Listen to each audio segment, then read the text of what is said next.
अस्सलामुअलैकुम नाज़रीन, news web live के साथ मैं हूं नाइला भट्टी। शामिल करते हैं आज की अहम खबर।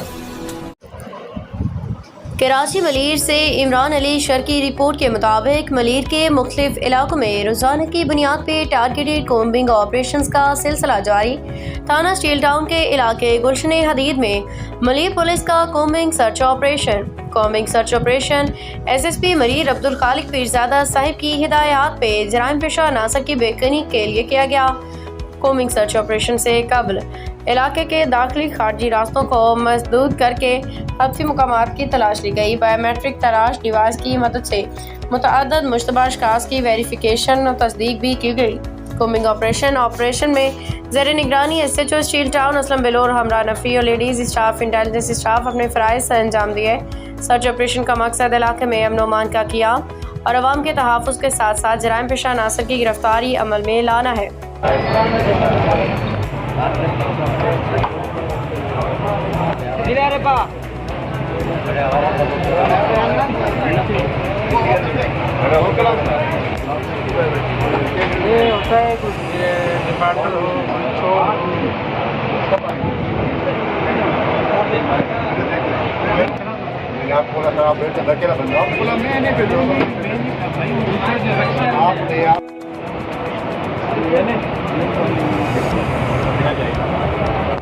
अब तक के लिए इतना ही। मज़ीद खबरों और अपडेट से बाखबर रहने के लिए देखते रहें न्यूज़ वेब लाइव। हमारे चैनल को सब्सक्राइब करें, लाइक करें, बेल आइकन को प्रेस करें ताकि नई आने वाली वीडियो आप तक जल्द पहुंच सके।